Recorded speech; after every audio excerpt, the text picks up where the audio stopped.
이제 지금까지는 비트코인의 그 호재가 앞으로 많이 남아있고 오를 네. 것을 조금 이렇게 확률 높게 얘기를 해주셨잖아요. 네. 근데 지금 국제 정세로 볼 때는 사실 뭐, 그 이스라엘 그쪽 팔레스타인도 전쟁도 아직 있고, 네. 그다음에 우크라이나 러시아도 아직 안 끝났고, 뭐 중국 경제 어렵다고 하고, 뭐 미국 경기만 좋다고 그러고, 앞으로 미국에도 경기 침체 온다고 그러고, 막 이런 이야기들이 나오는데, 이러한 상황 속에서도 과연 비트코인만 잘 될 수가 있을까? 비트코인의 가격이 오를 수 있을까? 비트코인만 잘 되긴 좀 어려울 수도 있습니다. 우리가 한번 생각해 봐야 되는 게 경제가 안 좋은 건 사실이에요. 어, 미국 경제가 좋다고는 하는데 미국에 살고 있는 사람으로서 정말 어렵습니다. 아, 그래요. 네, 사람들이 힘들고 막에 나가는 회사들이 너무 많고 동네 식당 문 닫고 있고 다들 어려워서 이제 뭐 월급 받는 것 같고 예전처럼 소비가 안 되니까 어, 어렵습니다. 내년에는 어떻게 될까를 걱정해야 되는 그런 상황. 이런 상황이 오고 있는데 내년에 경기 침체가 올 확률이 굉장히 높아요. 그리고 경기 침체가 안 온다고 해도 약하게 오는 거죠. 약하게. 예, 어떻게 보면 사실 2022년에 벌써 경기 침체가 왔다. 이렇게 분석하시는 분들도 계시는데 이걸 억지로 길게 늘려놨다. 이렇게 또 바라보시는 분들도 계십니다. 그런데 내년에 어쨌든 지금보다는 삶이 좀 퍽퍽해질 것 같다. 이거는 모두가 다 공감하고 있는 부분인데 그러면 경기가 내년에 더 어려워지면 주식 가격, 코인 가격은 떨어져야만 하는 건가? 또 그런 건 아니잖아요. 음, 미래의 가치가 반영되는 거기 때문에 경제가 얼만큼 어렵느냐가 더 중요한데 만약에 내년에 들어서서 연말에는 회복될 것 같은데 다음 달부터 금리 인하할 것 같고 또 뭐 돈 막 나눠줘가지고 괜찮을 것 같아. 이런 분위기가 감돌기 시작하면 그때부터 또 폭등합니다. 어, 그래서 우리가 거시경제에 대해서는 뭐 전문가들이 더 잘 아시겠지만 그런 부분들의 의견도 좀 참고를 해서 결정을 내려야 될 텐데 그럼에도 불구하고 비트코인 같으면 그런 말씀하신 하락 재료도 있겠지만 상승 재료가 월등히 높습니다. 아, 월등히 많아요.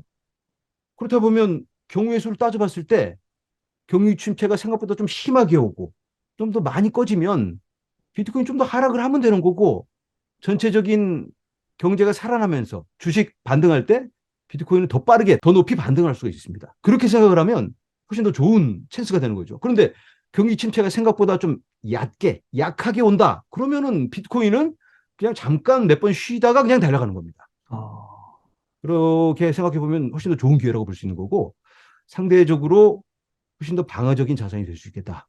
음. 이런 생각을 해볼 수 있습니다. 아까 미국 경기가 좀 어렵다고 하셨는데요. 그 숫자 지표상으로는 되게 좋잖아요. 그 뻥이에요. 아, 그래요? 아, 그런가요? 미국 노동통계청에서 그런 것도 다 이제 뭐 고용지표 발표하고 CPI를 발표하는데 지금 정권의 입맛에 맞게 다 이걸 또 발표를 하고 어, 여론을 만들어가고 있는 거거든요. 어, 그리고 GDP 발표하는 것도 사실 실제적인 이런 수치 재는 게 전화 걸어서 물어보고 뭐 내고 이렇게 하는 건데 입맛에 맞게 조정을 해가면서 가는 거기 때문에 어. 이걸 좋다고 바라보기 좀 어려울 것 같아요. 아, 그렇군요. 그러면 이제 비트시아님, 어, 이 비트코인이라는 자산이, 뭐, 투자 자산은 뭐 부동산도 있고, 주식도 있고, 네. 채권도 있고, 금도 있고, 뭐 석유, 오일도 있고, 뭐 되게 많잖아요. 네. 그 중에서 가장 유망하다고 보시는다고 말씀하실 수 있으실까요? 네, 그렇습니다. 어, 여러 가지 관점에서 봤을 때 네, 금, 뭐, 집, 음, 뭐 많은 자산이 있잖아요. 우리가 투자할 수 있는. 네, 그런 것 중에서 여러 경우의 수를 따져봤을 때 가장 큰 상승 가능성을 가지고 있는 게 비트코인이거든요. 물론 떨어질 수도 있죠. 작년처럼. 더 많이 떨어질 수도 있는데 지난 10년의 역사를 돌아보고 또 올해 회복하는 모습만 봐도 음, 이거는 훨씬 더 좋은 가능성이 있겠다. 어, 그리고 비트코인은 금처럼 정적인 자산이 아니고 뭔가 움직이고 뭔가를 하는 혁신의 중심에 서 있는 그런 자산이잖아요. 새로운 신기술이 나와서 그게 시장의 어떤 그 틀을 바꾼다고 한다면 거기에는 분명히 투자 기회가 있거든요. 아직까지 역사를 돌아봤을 때도 이런 과도기 때마다 부의 이동이 있었습니다. 인터넷을 통해서 갑자기 이 최고 기업들이 다 순위가 바뀌어 버렸잖아요. 그쵸. 그런 것들을 따져본다면 금 같은 경우 지난 10년 따져보면 뭐 인플레이션 계산하고 나면 그냥 손실이에요. 음, 비트코인은 어마어마한 상승을 했고. 맞아요. 그리고 지금 이 전반적인 시대적 흐름이 블록체인, 4차 산업혁명 이런 것들하고 맞물려 가잖아요. 제가 말씀드리고 싶은 게 이 시대적 흐름을 느끼지 않고 지금 이대로 이렇게 생각하면 사실 비트코인은 별 의미가 없습니다. 그냥 음, 돈 놓고 돈 먹기 정도밖에는 될 수가 없어요. 그런데 만약에 지난 과거에 이러했고 내년에는 이렇게 될 것 같고 또 5년, 10년 후에는 이런 식으로 세상이 변할 수가 있겠네. 어, 정확히는 모르지만 그런 가능성을 보여주는 상품이다. 그러면은 이게 잘 됐을 경우 훨씬 더 크게 높이 상승할 수 있는 그런 위로 열린 가능성이 있잖아요. 그런 음, 것들이 바로 비트코인이고 우리가 또 주의 깊게 바라보고 있는 다른 알트코인이라든지 그런 암호화폐가 될 수 있겠죠. 어, 그래서 제일 좋은 선택이 될 수 있다. 이렇게 말씀드립니다. 플라이트, 물론 몰빵하면 안 됩니다. 몰빵하면 안 네, 되는데 분산 음, 투자를 해야 되는데 이왕이면 좀 무게를 실어주는 게 여러 가지 경우의 수를 따져봤을 때도 유리하다. 이런 말씀을 드리는 거죠. 앞서서 말씀해주신 플라이트 퀄러티 그렇습니다. 볼 수 있겠네요. 고퀄 자산이다. 보컬 자산. 예. 이거 우리가 얘기하는 게 아니고 음. 가장 영향력 있는 힘 있는 아, 사람이 얘기하는 거니까. 맞네요. 그리고 그렇게 안 될 것도 집어다가 그렇게 만들 수 있는 그런 사람들이 얘기하는 거예요, 지금. 어, 그 금 얘기가 나와서 네. 그 비트코인이 단시간 내는 뭐 좀 어려울 수 있을 것 같은데 장시간, 중장기적으로 보면 진짜 네. 금의 시가총액도 넘을 수 있을까요? 그건 뭐 시간의 문제이지 어, 지나가야 되는 수순에 맞게 그냥 지나가야 되는 관문이 아닐까 이렇게 생각을 합니다. 그렇게까지 보세요? 모든 면에서 봤을 때 어, 금보다 훨씬 우월하고 금은 사실 뭐 그게 너무 아름다워서 금을 우리가 꼭 들고 있는 건 아니잖아요. 그렇죠. 금보다 더 아름답고 예쁜 그런 것들 많이 있고 금이 금인 건 희소성 때문이잖아요. 음, 반도체에 쓰이기 때문에 그런 것보다는 그게 얼마 되지도 않아요. 세상에서 가장 귀한 건 물이잖아요, 사실. 어떻게 보면. 아, 공기. 근데 흔해 빠졌으니까 우리가 귀하다고 안 느끼는 건데 희소성만을 따져보면 비트코인이 당연히 우월하고 금 어, 같은 경우도 열심히 채굴 합니다. 1년에 2%씩 채굴하다가 네. 금값 올라가면 5%까지도 채굴해요. 맞아요. 그런데 비트코인은 딱 정해져 있잖아요. 음, 2,100만. 채굴하고 싶어도 못하게. 이렇게 누군가가 결정을 내릴 수 없는 사람이 누군가한테 돈 먹여서 이걸 본인들한테 좀 유리한 정책을 펴줄 수 있는 이런 게 아니기 때문에 너무나 투명하고 확실한 겁니다. 와, 그래서 비트코인이 금 시총을 앞설 수 있는 건 이거 뭐 우리 코인 투자자가 하는 얘기들이 아니고 뭐 아크 인베스트라든지 또 결정적으로 또 블랙록 얘기를 계속 제가 계속 말씀을 드리는데 블랙록의 레리 핑크가 금과 비트코인을 같은 선상에 지금 놓고 있습니다. 정말요? 한번 생각을 와, 해봐야 됩니다. 우리가. 그렇군요. 그러면 생각의 전환이 필요하다 이런 말씀을 네, 드립니다. 그러니까 이게 너무 어마어마한 거라서 네. 사실 금의 시가총액이 애플보다도 크잖아요. 그러면은 그렇죠. 지금 이게 금 시총까지 가려면 이제 비트코인이 한 15배 정도만 올라가면 됩니다. 여기서. 그렇구나. 그러면은 이게 그 비트코인이 올라갔다가 이렇게 또 떨어졌다가 이렇게 올라가게 되잖아요. 반감기 때 또 한번 지나면 또 팍 떨어지고 그렇죠. 그러면은 금의 시가총액을 넘을 때는 한 번 정도는 더 떨어졌다 갈 수도 있겠네요. 그렇죠. 한 번에 뚫기는 어렵죠. 한 번에 뚫기는 이번 어렵다. 사이클에 그걸 뚫고 가기는 어렵다. 이렇게 그건 말씀드립니다. 어렵다. 예. 그리고 네. 이번 사이클에 또 너무 큰 기대를 갖는 것도 음, 좀 무리일 수가 있어요.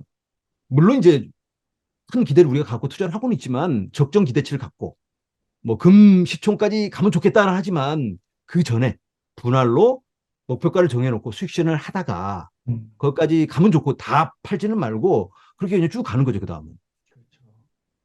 2020년이 아니고 2030년까지 금시총을 돌파하고 음, 개당 150만 달러까지도 갈 수 있다. 이런 어, 예측도 많이 나오고 있습니다. 그럼 20억이네요, 하나에. 예, 캐시우 아크 인베스트에 그분이 그렇게 내놓고 있고 어, 또 여러 기관들도 거기에 대해서 이견이 없고 네. 적어도 2030년까지는 한 금식총 정도는 갈 수 있겠다라는 분석이 참 많습니다. 와. 혹시 그 캐시우드, 이제 네. 한국에서는 돈남원이라고 많이 불리는데요. 네. 이분, 미국에서의 평판은 좀 어떠세요? 그분이 테슬라를 소개하고 나서 영웅이 됐었는데 네. 또 실적이 안 좋아지면 또 에이 하고 욕하고 맞- 또 그러잖아요. 뭐 비아냥거리고. 근데 그걸 단기적인 관점에서 보면 그럴 수 있겠는데 어. 그분이 아직까지 투자했던 한 10년만 돌아보면 어마어마합니다. 아, 그래요. 조금만 길게 봐도 그분이 얘기하고 나서 테슬라가 뭐 몇백 배가 올라갔으니까. 그리고 비트코인에 그분이 2015년부터 투자를 했어요. 아, 처음에 직접 했다가 기관들한테 좀 제약이 있어서 GBTC에 투자를 했는데 그분이 비트코인 사고 나서 지금 얼마나 올랐나요? 어마어마하게 올랐습니다. 그런 아, 것들은 생각 안 하고 한 1, 2년 실적이 좀 안 좋으면 사람들이 그렇게 캐시우드 형편없어 이렇게 얘기를 하는데 사람들이 캐시우드한테 이렇게 질문을 해요. 아니 좀 이걸 분할로 좀 나눠서 안전자산에도 좀 투자를 하고 음, 지금 혁신주에 다 투자를 하고 있는데 그런 거 조금만 하는 게 좋지 않냐? 맞아요. 그랬더니 캐시우드가 본인은 이거 전문이기 때문에 혁신주에만 투자를 하고 이걸 이게 분산 투자를 하고 싶으신 분들은 본인의 ETF를 사고 그리고 또 다른 S&P 500을 사면 되는 거 아니냐 이렇게 얘기를 해요. 그래서 캐시우드가 그런 좀 열린 세계관을 갖고 있는 그런 분들한테도 참 배울 게 많다 이런 생각이 듭니다. 아, 그분이 비트코인 얘기를 할 때 그냥 비트코인이 생각보다 괜찮은 것 같은데요가 아니고 음, 정말로 분석을 많이 하고 그 근거를 제시하는 걸 보면 몇십 페이지짜리 거의 뭐 자료를 내놓는데 정말 설득력이 있습니다. 어, 그냥 동네 이런 유튜버가 얘기하는 게 아니고 그 날고 뛰는 그런 전문가들 다 모아다가 모든 경우의 수를 계산을 해서 이럴 경우 이렇게 되고 금시총을 따라잡을 경우 이렇게 되고 그렇게 되기까지 필요한 전제 조건 기업들이 이걸 받아들여야 되고 그 다음에 ETF라든가 기관들이 이러한 퍼센트로 이걸 담았을 경우 이렇게 시나리오가 펼쳐진다. 그래서 최악의 경우 그럴 경우는 한 2030년까지 25만 달러에서 한 30만 달러 그 정도 되는 것 같아요. 그리고 기본 시나리오가 60만 달러 정도 되는 거고 음, 최상은 150만 달러. 그렇게 내놨습니다. 25년에요.